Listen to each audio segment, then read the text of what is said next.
tung ha mà rồi hôm nhọ che ô mà cái lộ na đã gõ cái cỏ na đã nhà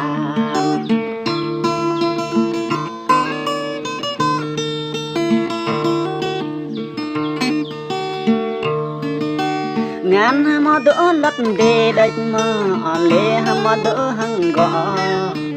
có ha sẽ bỏ hừng lòng ha sẽ bỏ nặc sắc ha sẽ bỏ ôi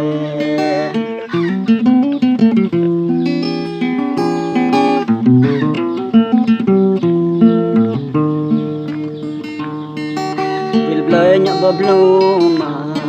ăn thơm gặp đang ngoé nhà thơm lời nhọ bờ lông mà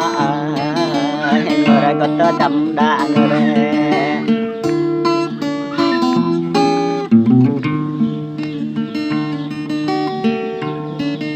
có lắng nào mó cơ nè